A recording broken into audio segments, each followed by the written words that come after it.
اس کے بعد نام آتا ہے پاکستان کا. یہ ہے میری اور آپ کی داستان، اور یہ ہے سبب جس کی وجہ سے کہ میں آپ سے یہ گفتگو کر رہا ہوں.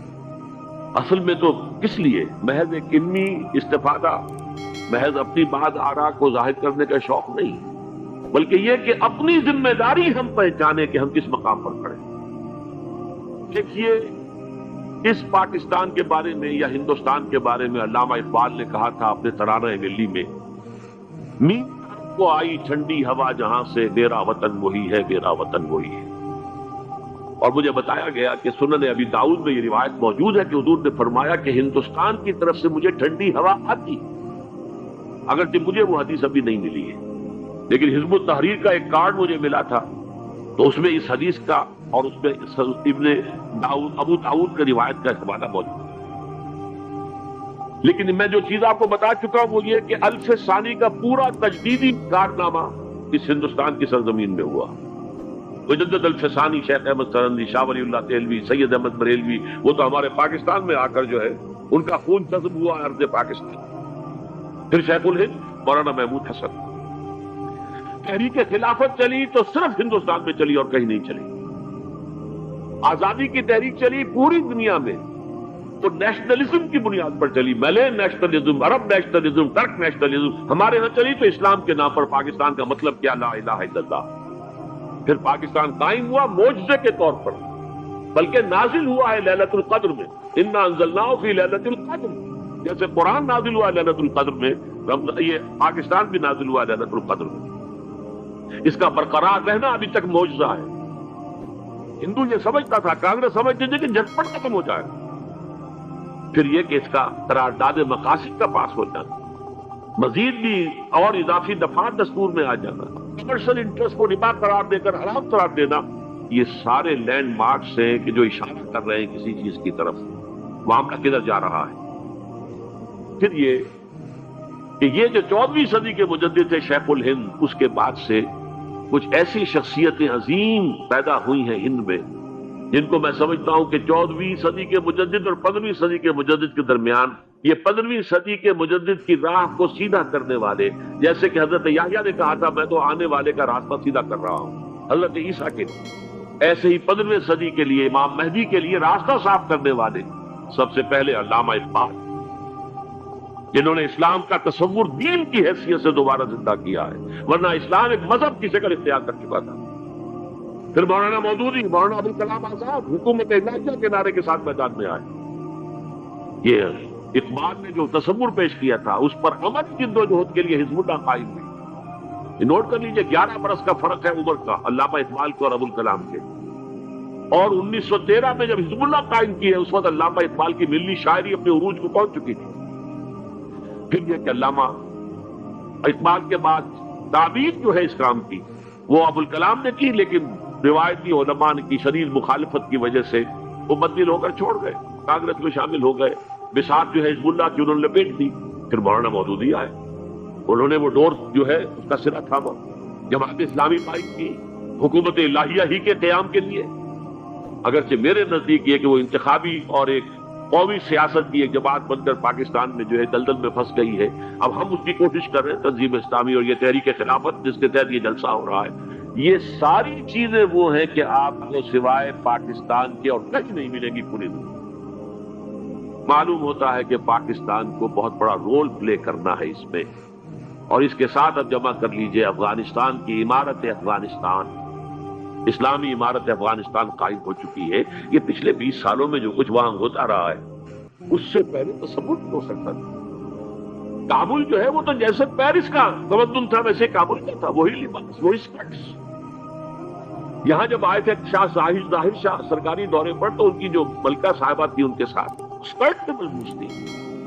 کابل جو ہے وہ بالکل ایک پیرس کی طرح کا شہر تھا. آج کابل جو ہے جا کر دیکھیے، علامہ اقبال کے فرزند بھی دیکھ کر آئے ہیں.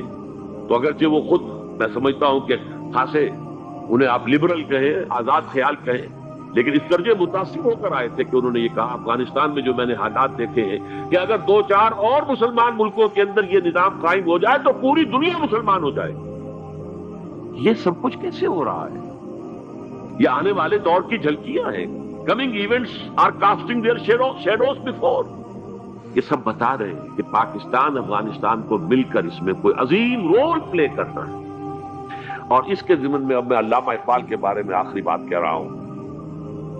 علامہ اقبال کے بارے میں عام یہ خیال ہے، انہوں نے اپنے خطبات میں مہدی کا اور نزول مسیح کا، حالانکہ میں کل پڑھ رہا تھا مولانا سید احمد اکبر آبادی رحمۃ اللہ علیہ کا ایک مقالہ ان کا کہ علامہ اقبال نے ابن خلدون کے بارے میں یہ کہا ہے کہ مہدی کا اور نزول عیسیٰ کا دونوں کا انہوں نے انکار کیا ہے. حالانکہ ابن خلدون نے نزول عیسیٰ کا انکار نہیں کیا، صرف مہدی کا انکار کیا ہے.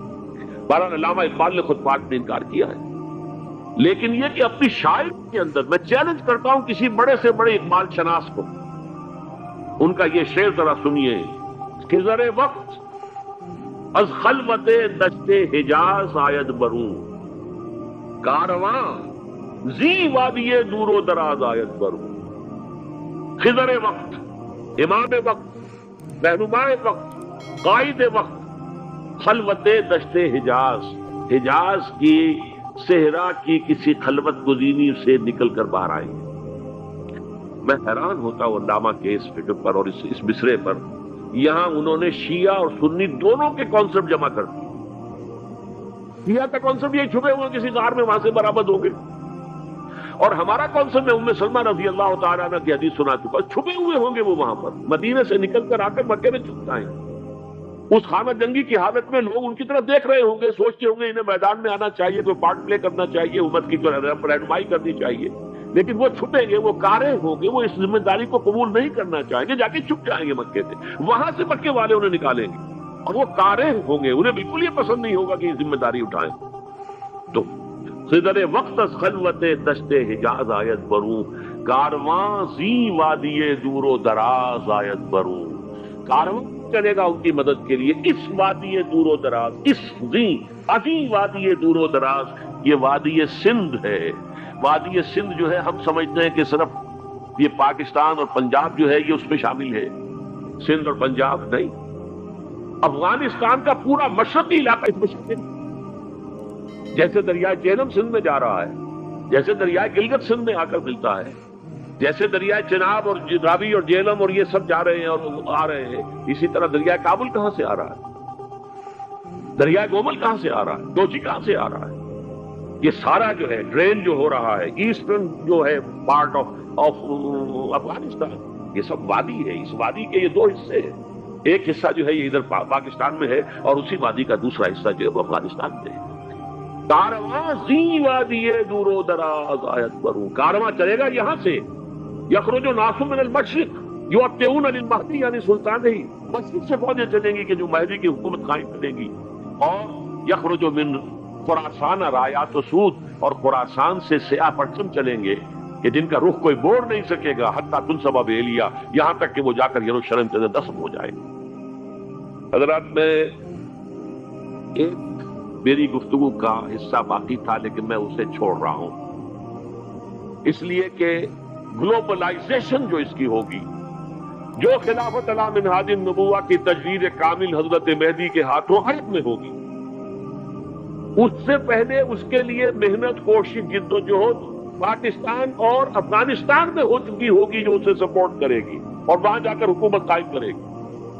اس کے بعد گلوبلائزیشن کا جو مرحلہ اس کا ہے وہ حضرت مہدی کے ہاتھوں نہیں ہے، وہ حضرت عیسیٰ ابن مریم ان کے نزول کے بعد ہے، جن کے نزول کے بعد دجال کا خاتمہ ہوگا اور یہودیوں کا استحصال ہوگا.